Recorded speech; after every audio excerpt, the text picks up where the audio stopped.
You want one person on your side, right?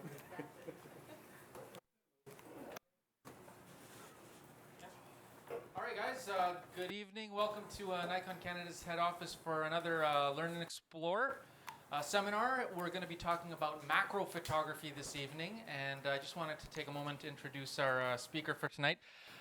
Is Nikon Canada's very own product and training specialist, Chris Ogonek. He'll be up here in a second. Chris, just a background on him. He's traveled and photographed everything from the African continent to coasts of California, all the way to the islands of Hawaii, and he lectures, instructs at photography clubs, professional associations, retail outlets, and has written and published articles for Nikon's official Learn and Explore website.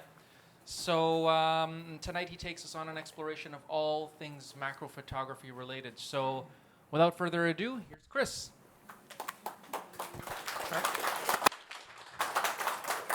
Thanks, Mark.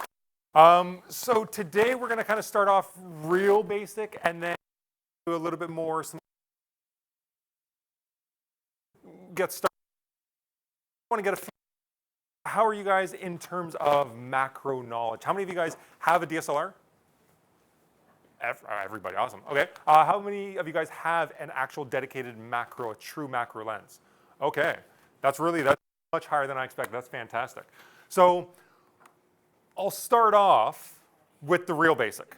This is the what is macro photography? Why do you need a dedicated macro lens, and why is it so specialized in comparison to a regular lens? Well, basically a Nikon macro lens basically means that you're going to have a reproduction ratio giving you a 1-to-1 ratio, which means that the size of the subject in real life is going to be the exact same size on your imaging sensor.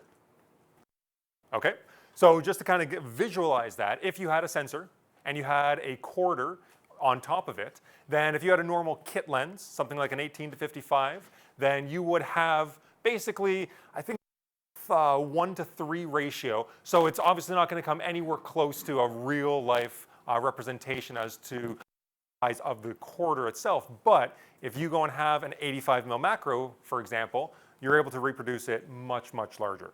So can you go away without having a dedicated macro lens?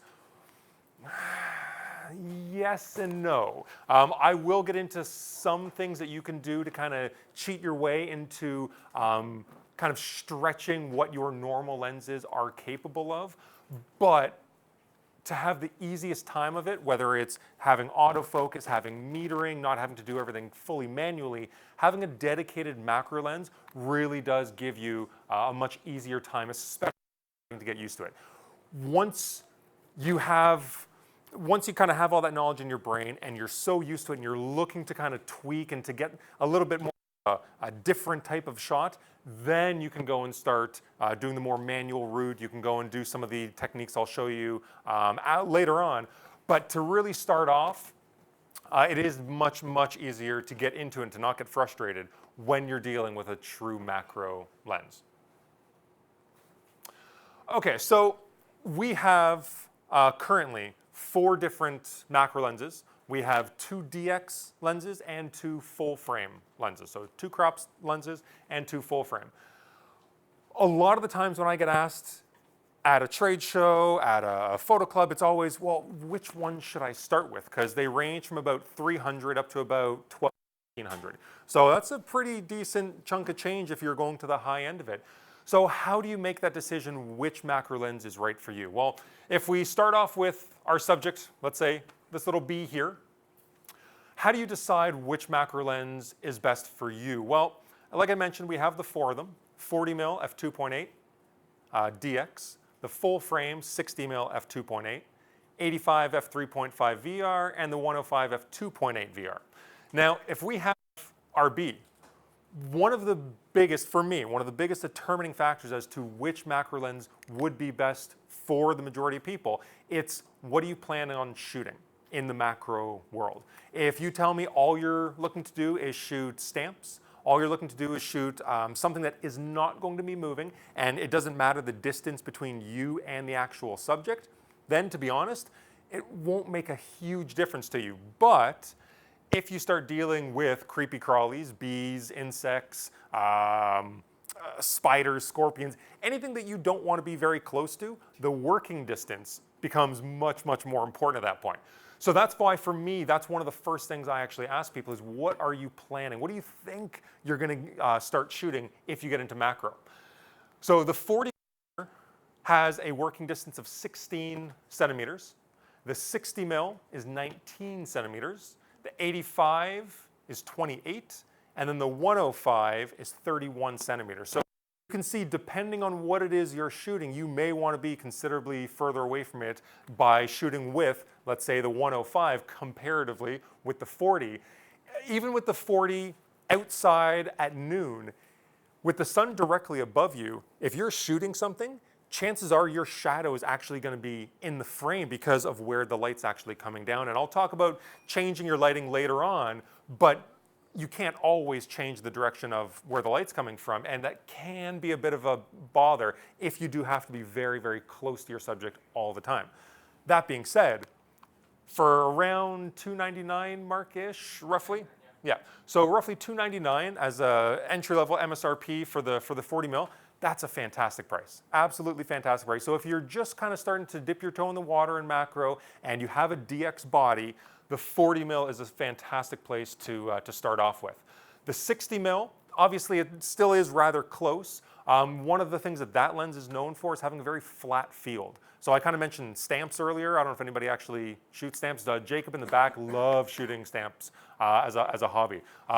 So for him, he actually owns both the 105 and the 60mm. The 60 is fantastic if you're wanting to reproduce something with very flat fields. You don't want any distortion of those stamps. You want it to be reproduced exactly as is, and that's really what the 60 is known for.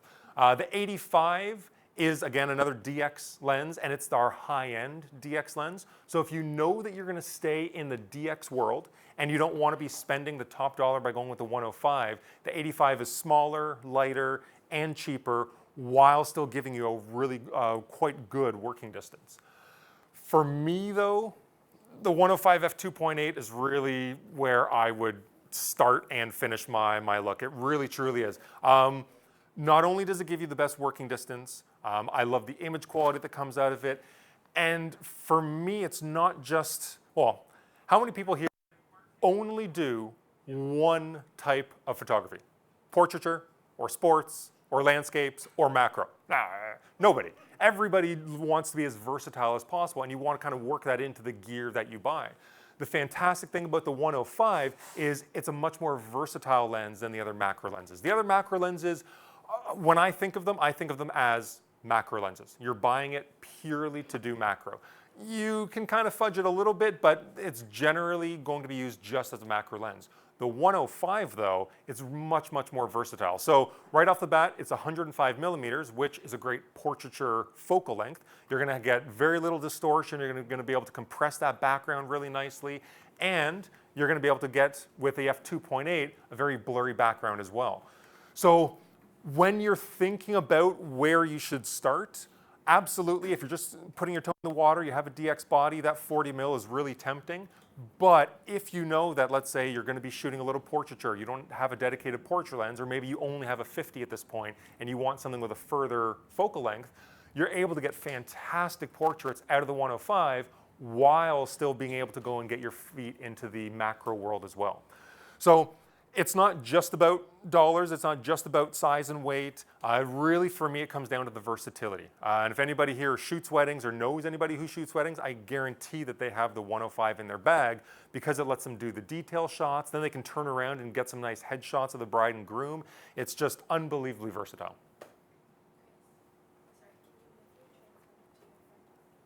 Sure. Sure. Okay, so now that we've kind of talked about the lenses, the starting point when it comes to macro, let's talk about why you should actually shoot macro in the first place. Because a lot of people, they want to stay with the generalized lenses. They want to stay with the generalized gear, and they look at it, macro lens, especially after hearing me say a 40 mil or a 60 mil or an 85 is pretty much only going to do macro. Some people hear that and go, why would I want to carry around a dedicated lens? Well, it really lets you change the way you see the world and get really, really different perspectives than you normally would. If you're out on a walk, out on a hike, instead of starting off nice and high of a view like we normally do, by using a macro lens, you're just able to change the perspective completely. So you're able to go from this eye level, what everybody kind of sees when they're walking, and then getting down to the very low level, which isn't even at the true macro one-to-one reproductive ratio there. You're able to really, really get a different look than you normally would.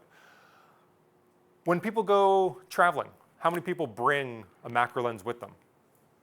Oh, more than I thought. Okay, that's fantastic. So this shot was actually taken by the owner of one of our dealers, Camera Canada.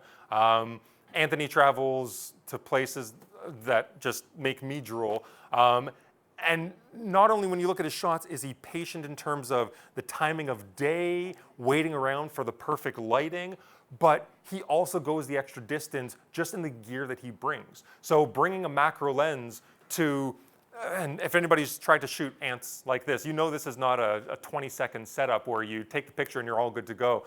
There's a lot of wasted shots that, well, maybe not for Anthony. For me, a lot of wasted shots that go into most macro work, especially when you're dealing with a moving subject.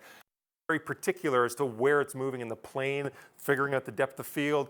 A lot goes into this. But when you're on vacation, how many people have gone to Costa Rica here?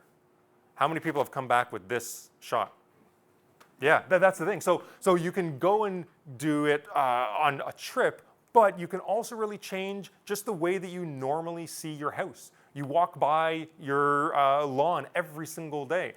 Is there dew on the lawn? Have you gone and tried to figure out the best angle to shoot, the best time of the lighting? Well, as you get closer and closer and closer, you're really able to just focus in on the one thing that you want the viewer to see.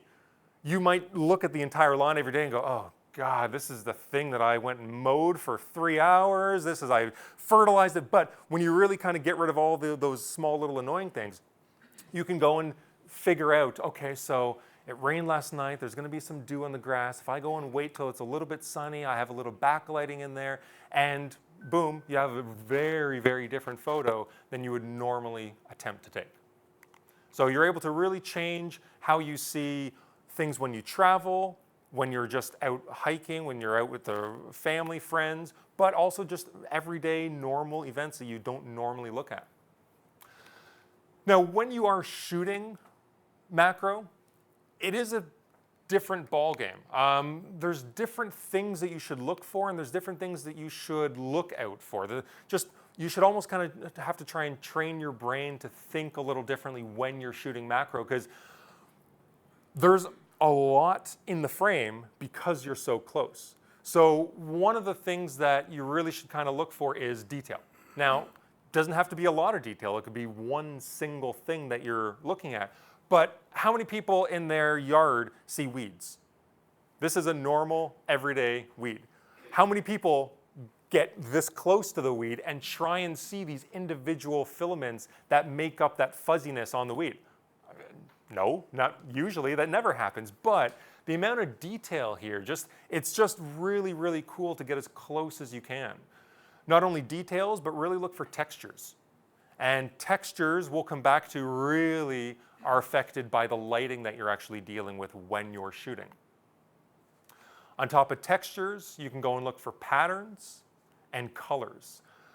Patterns, up at eye level, we almost never try and look at one tiny little section of the wooden floor here, or if you're out with some leaves pattern, you don't look at that. You see everything as a whole. You really want to go and focus on the patterns, whether it's man-made, there's a lot of really cool metal structures that you can look at, or nature, which is the wood, leaves. There's so much out there when it comes to the patterns that catch your eye when you look for it. You don't necessarily know it's there at the beginning, but when you look for those patterns, and then if you throw in color on top of that, it really just kind of takes it to the next level. Now, obviously, initially think of, okay, well, you're saying colors, I want vibrant colors that are gonna just absolutely show you, but it's not always the in-your-face colors. It's sometimes kind of the pastel, the toned down, something that just kind of is a little bit muted, but still catches your eye. Now, one thing I'll absolutely recommend is not only shooting different angles, shooting a lot. If you normally are happy with, let's say, I'll go on the low end, let's say a 40% hit rate. You go out shooting, shoot 100 shots, and you get 40, that's quite, yeah, I hear somebody, that is quite, yeah. But let's say 40. If you go out shoot 100 macro shots, if you come back with 2, you're probably lucky. There are some things that I'll talk about later that really help keep your hit rate a little bit higher. One of them being focus peaking on some of the new cameras, the Zeds and the D850. It really helps you try and nail the focus, but not only the focus you want to worry about, but getting those different angles, because you get so focused, especially when you get a moving subject, such as this dragonfly or the ants that Anthony was shooting earlier. You get so focused on, okay, just capturing whatever it is. You don't worry about the little things. You don't worry about the background. You don't worry about the direction, how it's actually angled towards you. So shoot a lot, but also when you find that one subject, shoot it from multiple angles. Don't just be happy with one shot and go, okay, that's it, I'm done, I'm good. Go and continuously shoot as long as you can, as long as it'll let you, because a lot of the times they aren't completely happy with you being in their face. But as long as you're not disrupting them, as long as you're not being a nuisance to them, especially if you're shooting with a 105, keeping your nice little foot and a half distance, you can go and not interrupt their daily life while still getting some great shots. Okay, so as I kind of hinted before, one of the things you do have to worry about is your background. You really want to make sure that you're getting rid of as much extraneous foliage, in this case a fence. You want to get rid of all that distracting color as much as you possibly can. Now, most of the time when we're shooting landscapes, if you don't like the view of the mountain, you're getting in your car and you're driving for miles to try and get a different view. When it comes to macro, because we're dealing on such a small level, literally changing from here to here could be the difference between having the annoying brown background there and getting rid of almost all of it. And then, because we have the ability to crop so much with all the high resolution cameras, you could even crop that even more and get a much, much cleaner shot. Now, on top of watching your background to make it clean, just your subject matter alone, you should sometimes think about keeping it nice and clean, keeping it simple. We always try and kind of include as much as we can into the photo, but the times it's find that one thing. Find the one thing that kind of catches your eye and just work on that. There was a million other little pine needles that were in the area, but instead of trying to get as many of them into the shot as possible, show a beautiful depth of field, show some of it in focus, nope, get rid of all of them except the one. And then, hopefully, you'd be lucky enough to get the one that has the water droplets sitting at the very base of it. But find that one thing and keep it nice and simple, whether it's the background or the actual subject matter itself.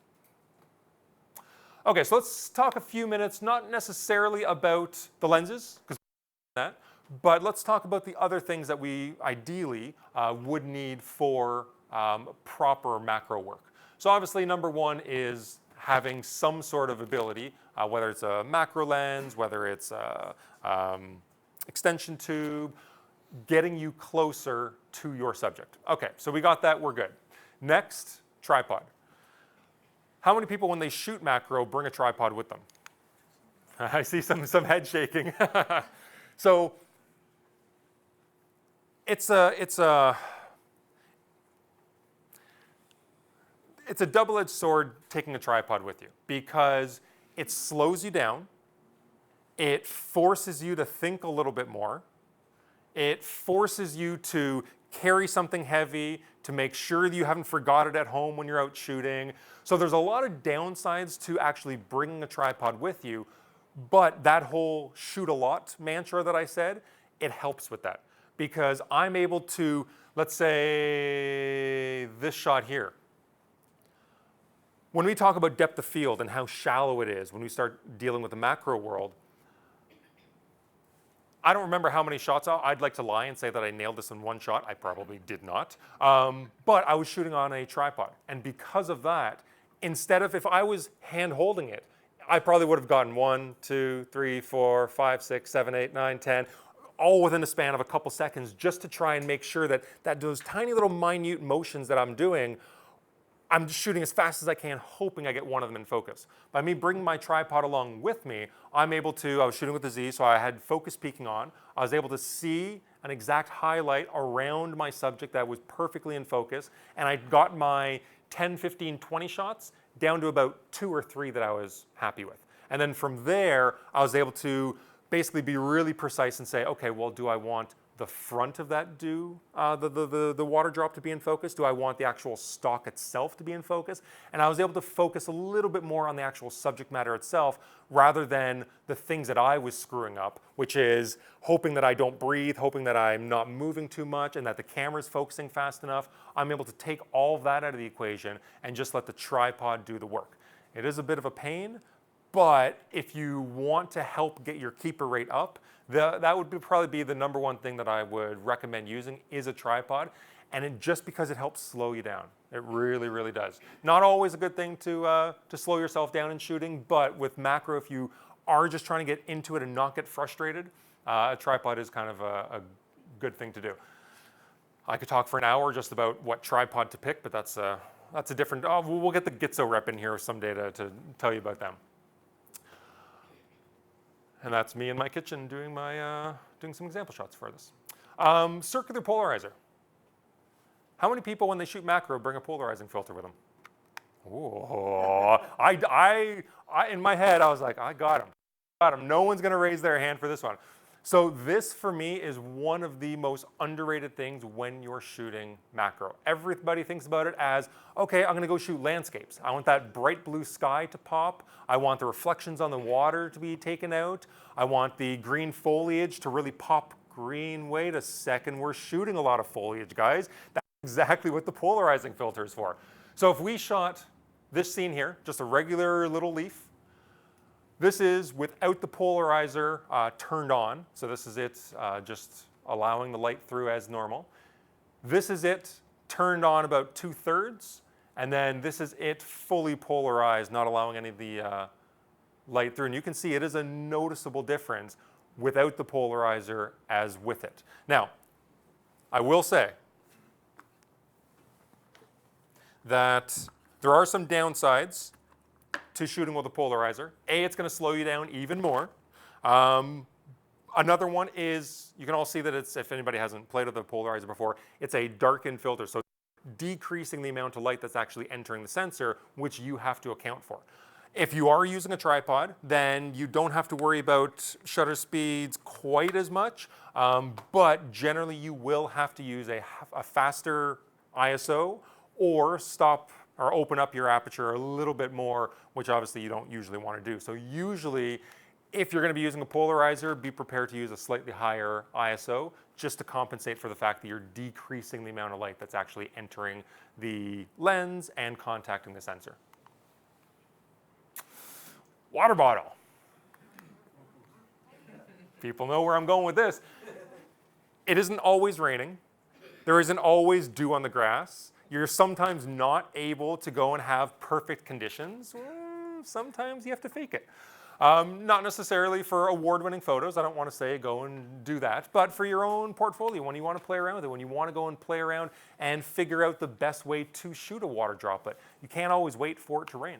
So while you can go and get amazing shots, such as Rob Sturgis, who used to work for us out in Vancouver, amazing shots without having any dew droplets at all, but it sometimes does add that little bit of extra something just by having that water. It kind of gives you the idea of where this was taken. Was this taken in the middle of a field right after a rainy day? It could have been, and this is what I think of, but it was taken in my kitchen. So it's okay. You're allowed to fake it sometimes. Next is a light. I have speed light up here, but you don't always have to have a speed light. You can just introduce light of any type.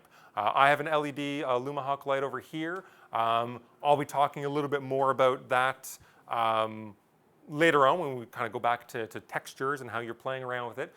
But whether you're doing using like an SB5000, SB700, going back to the ant photos, this is the second one that Anthony took. If anybody noticed the first one I showed you, the lighting was spectacular, as is with this one. Well, not only was he particular enough to bring the 105 macro lens, he was also particular enough to bring our R1C1 kit.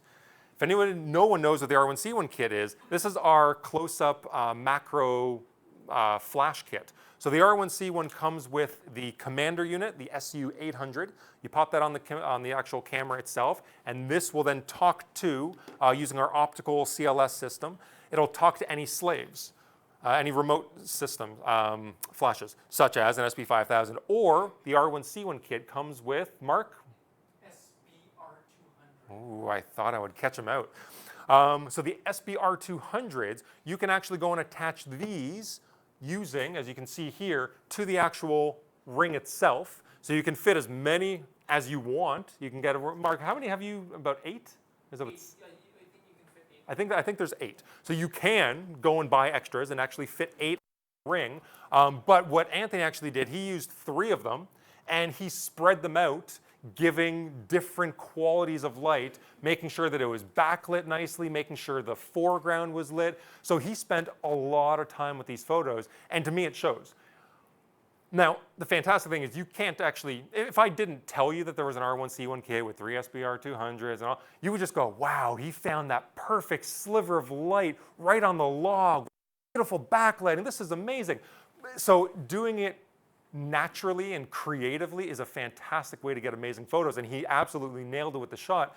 But that's just kind of goes to show how critical the lighting can be when it comes to macro photography. So I mentioned earlier, if you're shooting landscapes and you don't like the view, you usually have to jump in your car and drive around to find a different view. Well, same with the light. I don't care who I am. I could be Joe McNally with 50 million SB5000s with me. There's nothing I can do to light up that mountainside back there if I don't like the way the light is. I have to be basically, I'm a passenger. I'm hoping that the light works for me. In macro photography though, I'm not the passenger. I have control. And you have the ability to really change the light in a number of different ways. Now, you can go and use a speed light. You can go and use the SB R200s, or one of my favorite things to use when it comes to macro is continuous light. So being able to use a speed light is great, but you have to pre-visualize how the light is going to affect your subject, how it's going to deal with the shadows, how it's going to create texture, take away texture. But with a constant light, you instantly see exactly where the shadows are going to go, and by getting it closer or further away, how it's going to affect your subject right then and there. So by using continuous light, now it doesn't have to be something as fancy as this. We have small ones, we have medium ones, we have big ones for when we shoot Mark with all the videos and his Nikon TVs. But you don't need that when it comes to this. You're dealing with a very, very, very, very small subject. You don't need a gigantic light. You could even go and use your phone. How many people have a smartphone with a flashlight on it? Everybody. I asked how many people have a DSLR. Almost everybody put their hand up. If I ask how many people have a smartphone, every single hand will go up, maybe twice. So even this little light can go and help you to just add that extra little bit of backlighting, get rid of some of the shadows. So it's really, really beneficial to just explore what you have at home. Do you have your phone on you? Cool. Do you have a headlamp? Do you have a flashlight? You can use those too. Or if you have little video LED lights, those are, in my opinion, probably the best, because not only can you vary the power, but on a lot of them you can also vary the color temperature as well. So I can actually change the color temperature from 3200 Kelvin all the way up to about 5600. So you really have an ability to change the color of the light as well, which just adds another dimension. Now, if you are wanting to change the light, it really kind of, you have to really start off with, what do you want to show with this subject? So with this subject in particular, I wanted to show the texture. I wanted to show really the skin of the actual plant itself, but also these tiny little nodules. I wanted to show off those by really kind of bringing out some of the shadows. So I'd love to say that this was the first and final shot. Everybody was all happy after the first one. I just said, that's it, I'm done, cool. Well, that's usually not the way it works. And I needed example shots, so. Where did we start? Well, we started off flat lighting. Basically, if the camera is pointed here, the light was almost on camera. And it's flat. You get no shadows, you get no definition, there's no real texture coming out. So for me, as soon as I saw it, I went, nope, not gonna work.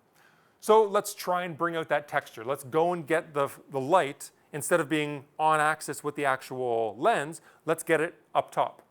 Well, this is probably too high because the shadows are way too large and there's not enough light actually contacting the skin to really give you a sense of what it feels like, what it looks like. So this is a little bit too much. So let's kind of bring it down a little bit to decrease the contrast just a little bit more. Okay, well that's better. That's kind of what I was looking for. But what's my main subject?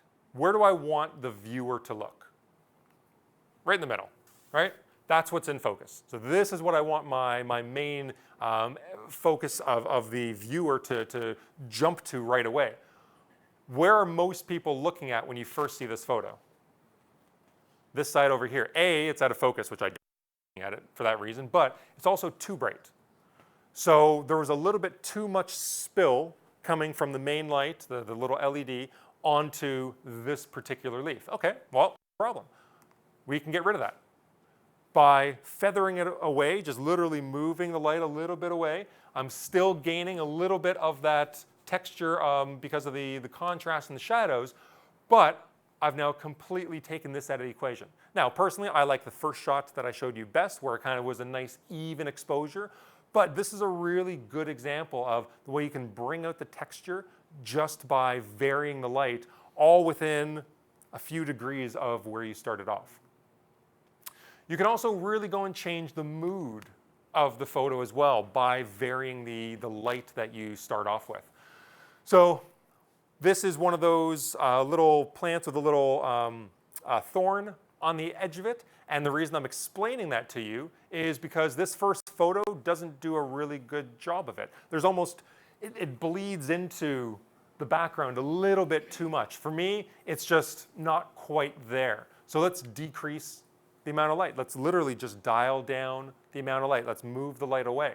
Okay, that's much better. Now you get a sense that this is definitely kind of the subject matter where you're meant to be focusing on, but it still is a little bit confusing having these green bits that are kind of all over the place. So let's bring the light down even more.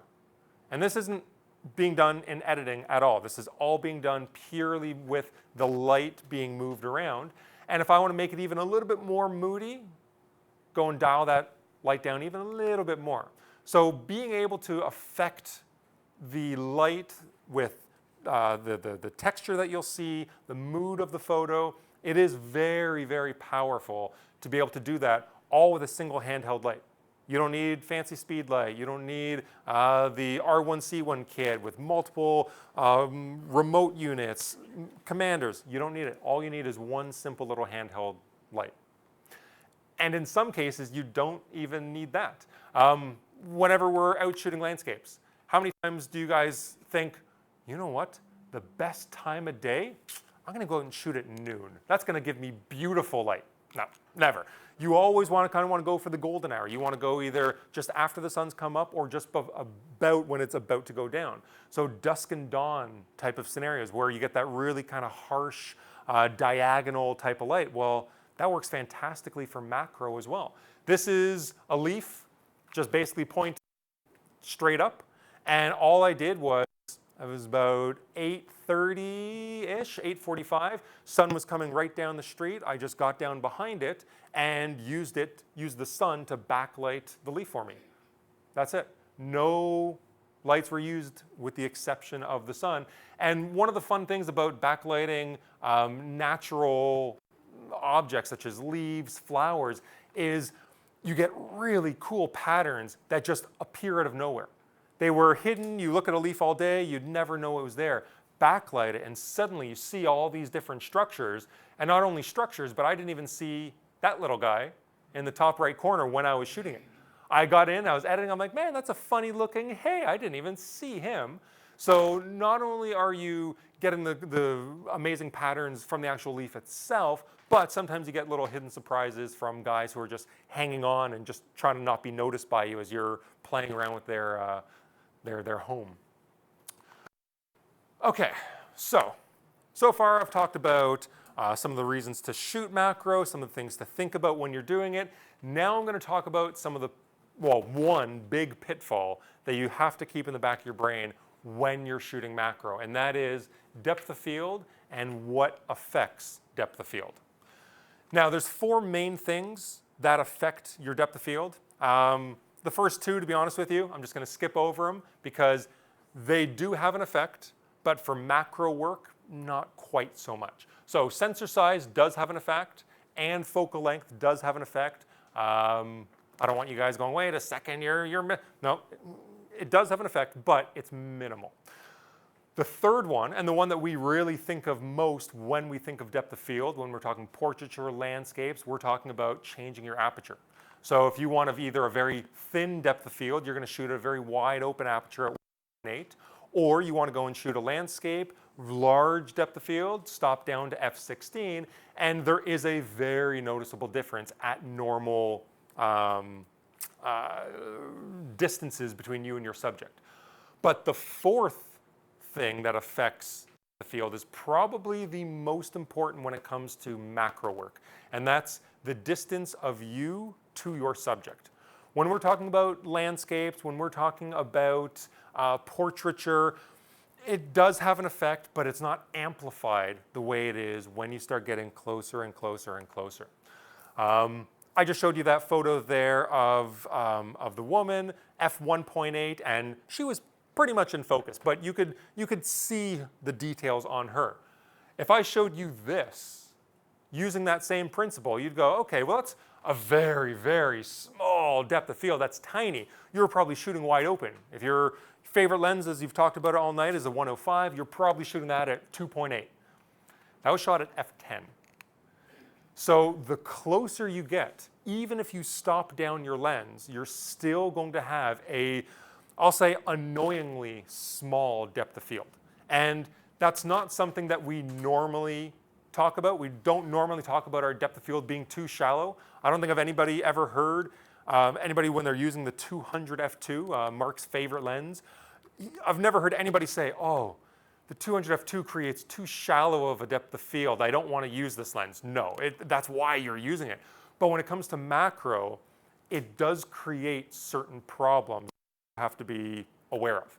So let's kind of go through those a little bit. So obviously depth of field is a good thing when you're dealing with portraiture and landscape, but when you're talking about macro work, and this isn't even macro work, I'll kind of classify this particular example as close-up work because it's not at the one-to-one ratio, it's significantly further back, but I still, let's say I'm doing a product shot for one of our ads, and I want to make sure that not only is the D850 logo, the Nikon logo, I want this entire lens to be in focus as well. Well, at 2.8, that's no way that's going to happen. Very, very small sliver is going to be in focus. Okay, so we stop down to f5.6.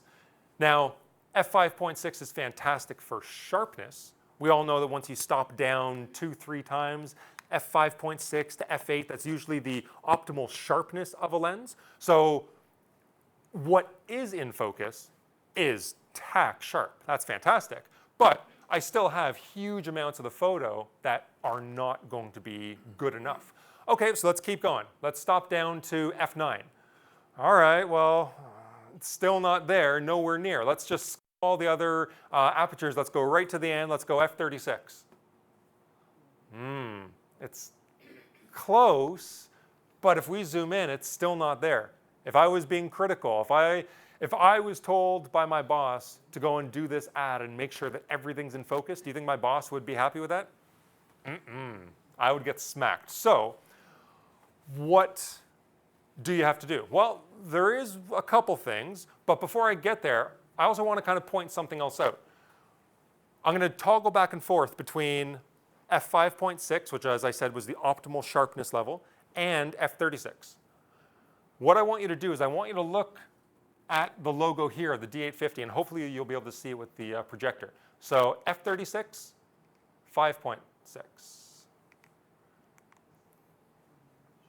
36, maybe. So the 5.6 is noticeably sharper than f36. So not only am I not getting still everything not in focus with f36, I'm actually getting a less sharp image. The reason for this, and I won't go into and bore you all with the boring physics behind it, but it's called diffraction. Diffraction is a horribly complicated but fun rabbit hole if you do want to go and read about it. Basically, diffraction is a product of the pixel size, which is usually a product of the megapixels. So the more megapixels you have, the smaller your pixel is. The smaller your pixel is, the faster you'll see diffraction. So if we have, let's say, anybody with a D3 in the room, 12 megapixel camera, you probably wouldn't see diffraction, so you wouldn't start to see less sharp images if you were really critical and shot at all the different apertures and compared them. You probably wouldn't see diffraction till f16, maybe even a little bit beyond that.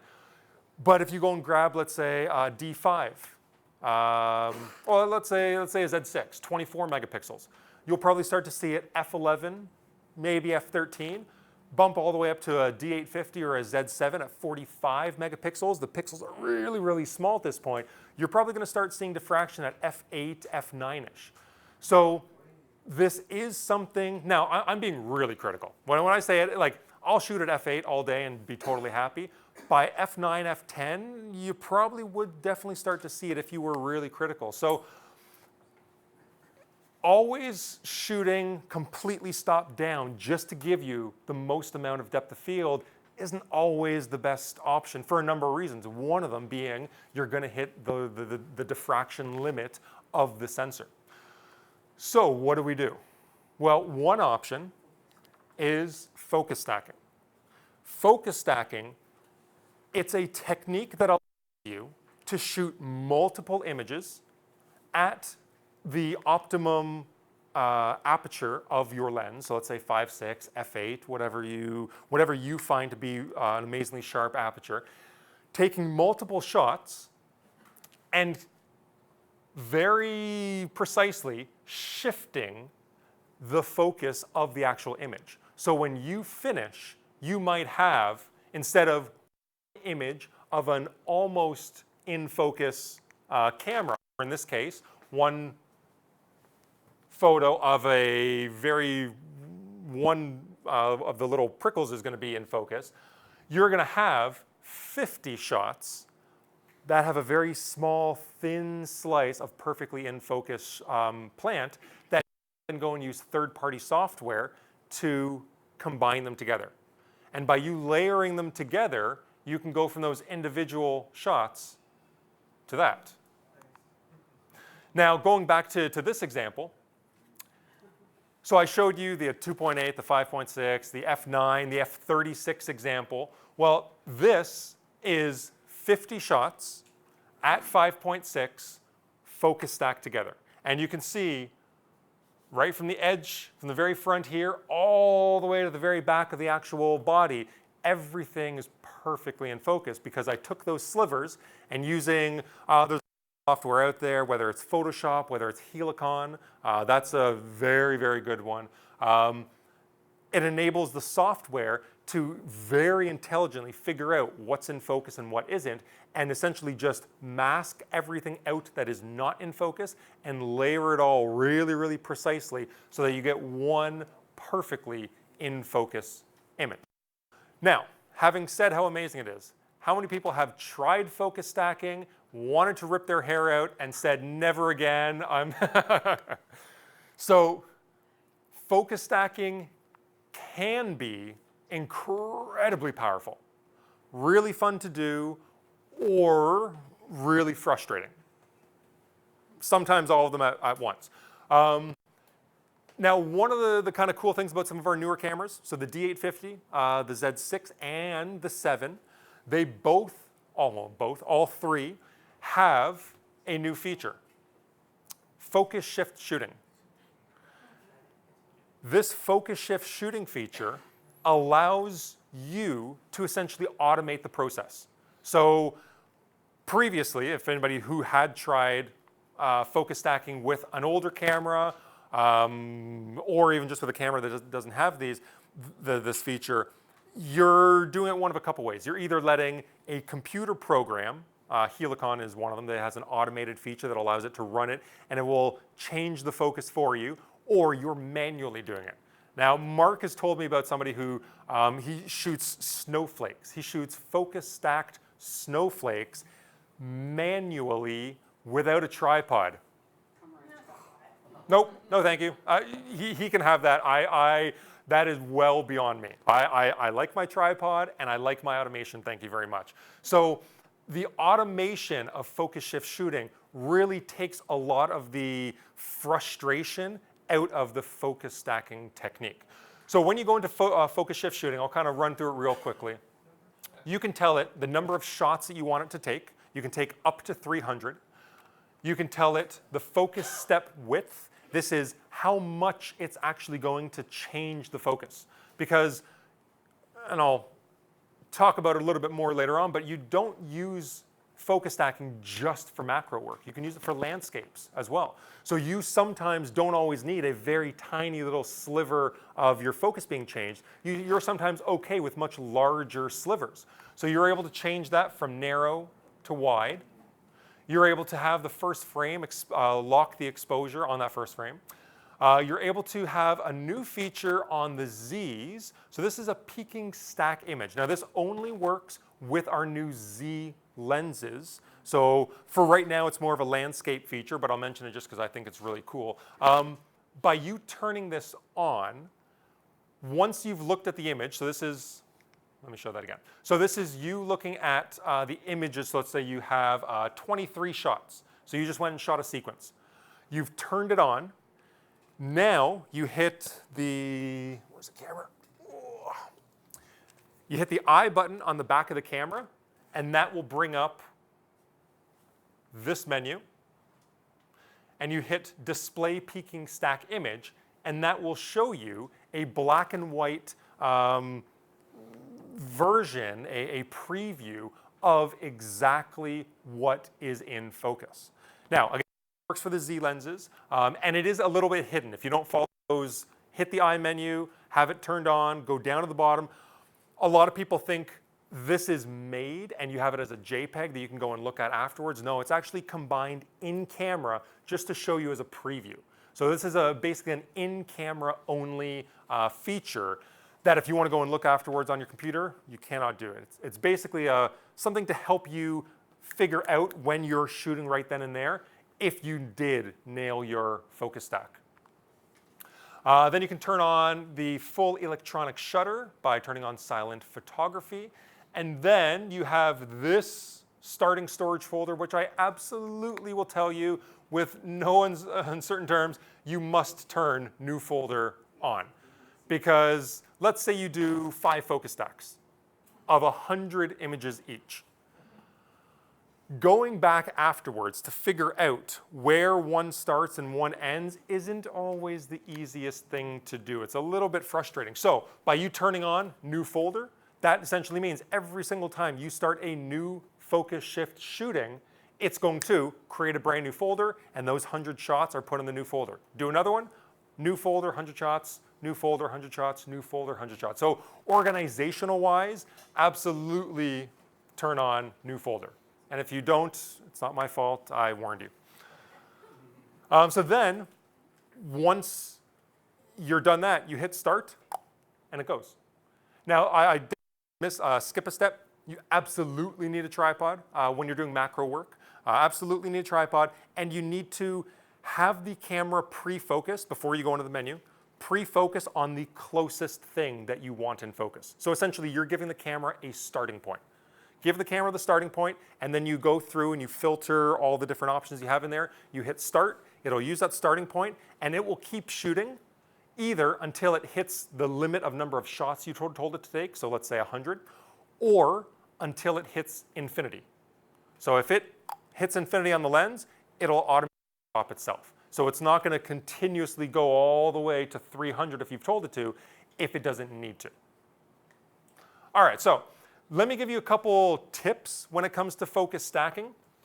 I kind of skipped over this, and I'm not sure if any of you had a little question mark go off in your brain of, well, wait a second, it just says 1 for narrow, 10 for wide. What do I do? What should I put it on? Well, the thing you're not going to like, that I'm about to tell you, is that there is no hard, concrete answer. Because it's using a really complex algorithm to figure out that focus step width, how much to change the focus based on the lens you're using, based on the distance that you're actually having it start at. Having the focal length of the lens is going to make a difference. So there are so many factors that Mark and I were talking earlier, and he said, okay, so if I'm shooting a flower with the 105 macro, just give me the setting. It's like, well, but Mark, what aperture are you shooting at? What is the distance that you're at? There are so many little things that can throw it off that I can't give you a definite answer. My guidelines are, the closer you get to your subject, the more narrow the step you should go to. The wider, or the further away your subject is, and you can go with a much wider step. So generally, if you're dealing with if you're at the minimum focusing distance of the lens, I would be at a 1 or a 2. If you're doing landscape work and you're dealing with something, rocks, pebbles on a beach, all the way out to the mountains in the background, well, I'd probably go with a 7, 8, 9, 10, and be happy with that. On top of the focus step width, going down as you go closer to your subject, the number of shots you take goes up. So as you start at, let's say, the true 1-to-1 magnification, I said go with a 1 or 2. Depending on your subject matter, how much of it you're actually dealing with, I would say minimum start at 100 shots. Now, obviously, it's going to change a little bit depending on every subject matter and how much you want in focus, but I would start at 100. So this, going back to this little guy, I misspoke earlier. I said that this was 50 shots. I was wrong. I believe, yes, 150 shots is what I meant to say. So this was 150 shots, and this was at a step 4. Now, I showed you this earlier. Hey, that's awesome. It looks so cool. It looks so sharp. Well, one of the reasons I'm showing it to you is focus step 4, when you're dealing with this level of detail, is not enough. If I zoom in, see all the slight bits of blur, that's the step width was just a little bit too wide. So you're not going to get everything in focus. Now, you show that to most people, cool, it still looks good. But if you're really being critical, then you can tell that the step width was quite small enough. Now, so that being said, I shot 150 images at step 4. If I go down to 1 or 2, I'm hitting that 300 limit pretty quickly. So keep that in mind, that if you've never tried it and you're getting all excited, it's a lot of fun, but your computer is not going to like you. Especially if you've picked up a Z7 or a D850, which is 46 megapixels, and you're trying to push out 300 RAW files to have stacked. Give yourself a little bit of time. Process it as RAWs. If you're using, let's say, Lightroom or whatever other software you use, apply those settings to all 300 shots, make them into JPEGs, high-res JPEGs if you want, and then use the JPEGs in software. So if you're going to use Photoshop or Helicon, I would not, you can use RAWs. Jacob tried it, and he thought his computer quit on him, but it was just moving so slowly that he just couldn't tell that we're on, yeah. So you absolutely can do it. It is such a fun technique to do, but just be aware that your computer is going to take a little bit longer to process these files, especially if you're dealing with a Z7 or a D850. Yeah? If you're dealing with a camera that doesn't have the focus stacking feature, Yes. manually have to. Yes, so there are things you can buy that that can automatically do it for you. Yes, most people just do it manual. Most people do it manually, and you're going to do it a bunch of times. Focus ring rail. Can't you use a focus rail? You can, if you're willing to put out the money for it and the time to set it up. That's a fantastic solution, but it does have its own few of its own downfalls. But yeah, so manually is where most people start, just to kind of get the feel of it, and then you start getting into the rigs. I was wondering, in relation to bracketing, Yep. isn't that pretty similar? So Stacking, because I was, of course, on Lightroom, talking about bracketing and stacking and all that, and to get that like that. so yeah, so the question, if anybody is listening at home, because they probably can't hear, is a focus stacking similar to bracketing? And the answer is yes and no. Yes, because you're essentially taking you have your optimum, whatever that is, your exposure, your flash, your focus, and then you're bracketing on either side of it. The difference is bracketing is usually maybe 9 photos, like at the most. For exposure, for let's say an HDR, most people are only doing 3, maybe 4, maybe 5 if they really want to push it. Focus stacking, it's just way more intense because you're dealing with 50, 100, 150 shots, and it's not usually, yeah, it's usually starting with an optimum exposure or flash exposure and then going on either side of it. Focus is just basically start and then move to the end. Similar, but it's bracketing on steroids is the way I'd think about it. Yeah. Do you have to have your images in proper order for distance? Like the first one be the. For our focus shift shooting, yes.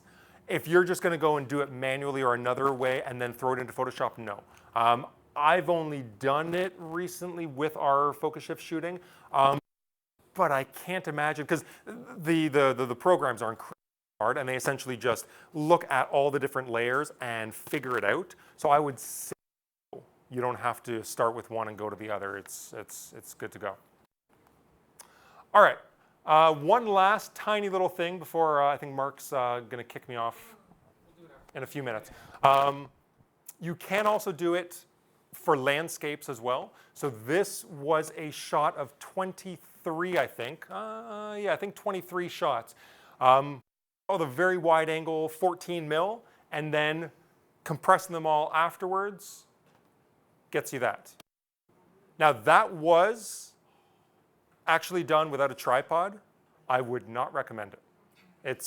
It took a couple tries to get it right, but I just didn't have a tripod on me, and I wanted to do it, and I wanted to see if I could do it. I did, but it's not recommended, is the way I'll say it. Yes. All your subjects have been static. Yes. I saw a guy do this at an air show. Mm-hmm. Have you ever seen anyone do moving objects before? I'm sorry. I have seen it only like once, and they're crazy. They're crazy. It's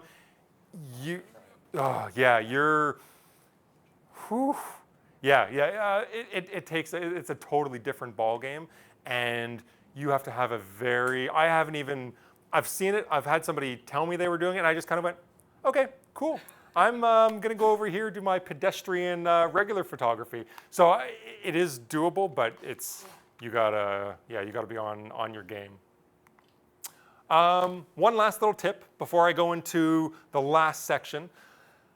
If you want the absolute sharpest images when you're dealing with macro, obviously, ideally you're on a tripod, but even then, especially when we're dealing with such high megapixel cameras such as the 850 and the Z7, you really want to make sure that you're minimizing as much of the shake, whether it's you touching the actual camera, whether it's the shutter shock of just the actual shutter activating. So there are a few settings that you can turn on in your camera to help minimize that. We have 4-ish cameras, D810, D850, Z6, Z7, that have electronic front curtain shutter. This essentially, instead of starting the exposure with the shutter that opens, you start it electronically by turning the sensor on. So there's no shutter shock from the actual mechanism starting. It's just turn the sensor on.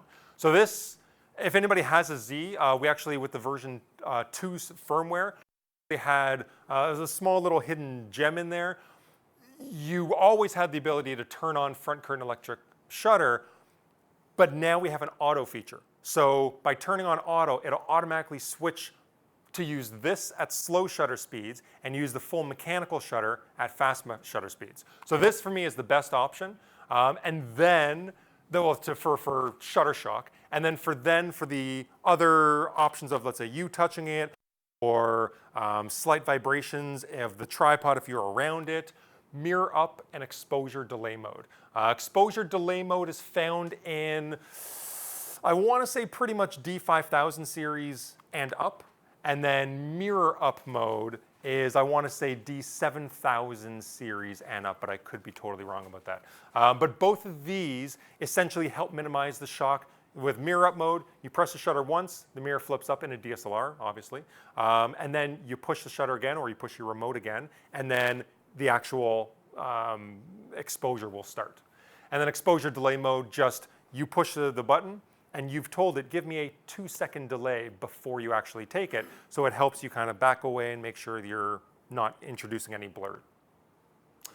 Okay, last couple slides here. What happens if you need to go closer than 1:1? 1:1 being that getting as close as you can, having the subject be the same size reproduced on the actual sensor. Anybody want to guess how close that is? 2, 3, 4:1? That's almost 5:1. And that was essentially salt, just on a nice flat white piece of paper there. And that was taken with that monstrosity.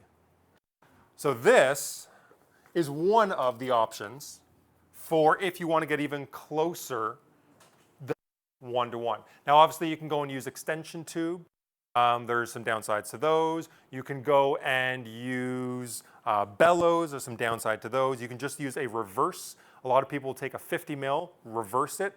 There's some downsides to those. And then there's also a lot of downsides to this option, but it looks the coolest, so I had to try it. Essentially what you're doing is you want, so this section, the larger telephoto lens, ideally is the one that's actually attached to the body itself. How you attach them is you go and buy yourself a small little male-to-male filter adapter. This one cost me 13 bucks. Nice and easy. Now you obviously do want to make sure that if you have your lenses, different lenses at home, you want to make sure that you're buying the filter thread that works together. In this case, I had the 135 defocus lens, the f2 lens, married with the 28 mil f1.8. Now, one thing to kind of be aware of is to get the most magnification, you want the largest telephoto, or you want the telephoto portion attached to the body, and you want the widest lens that you have actually on the other side. So in this case, it's giving a 4.8:1 ratio, which is just crazy. So those salt crystals, you know how small I said the depth of field gets with a normal macro lens? When you start doing something like this, you're talking literally splitting hairs at this point. It is unbelievably thin, the depth of field. So you do have to be very careful, and I would recommend the lens that's attached to the body, have it be fully wide open, so you're just gathering as much light as you possibly can. So you want to go and then change your depth of, or sorry, change your aperture on the wide angle lens that's actually backwards. Well, what lens did I use? I used a G series lens. That G series lens, how do I change the aperture if it's not on the body? I have to manually use the aperture ring on the back here. Now, you ideally don't want to shoot wide open, just like you normally don't want to shoot wide open with most lenses. You're not going to get optimal sharpness. You're going to have some more chromatic aberration. You don't want to fully stop down because you're going to hit more diffraction. It's not going to be as sharp as you want. I want that in between. Well, I'm having to kind of guess in between. And I was shooting this setup by myself, but some of the guys at the office decided that they were going to have a go at it. And it's a three-man operation.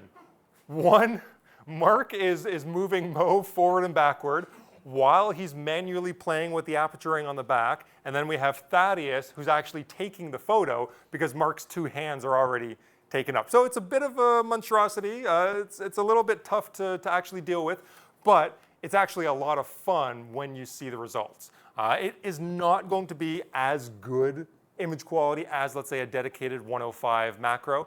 You are pushing it to the extreme. You are going to, you're adding elements, optical elements in there that the designers did not expect, so therefore you're not going to get the sharpest image. It is surprisingly good considering I'm using a lens backward on itself. Another option you can do, which is much easier, gives you full autofocus, full metering, is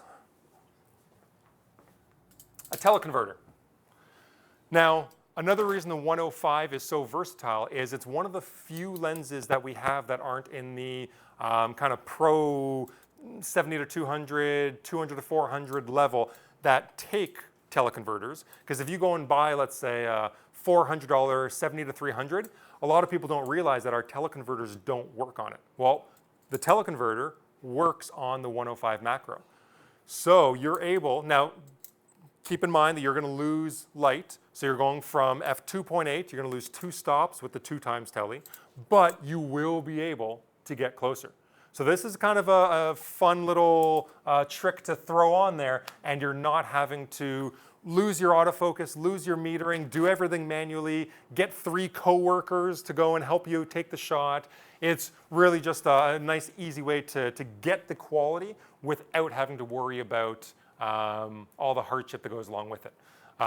There is a fun little stacked lens magnifier that you can go and find online.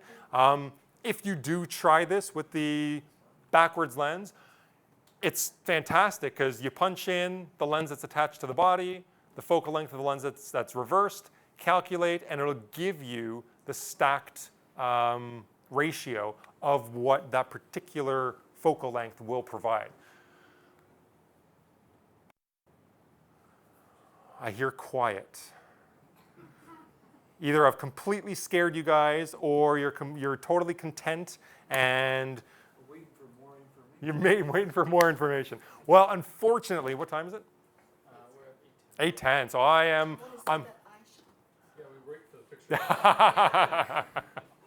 didn't turn out actually. Yeah.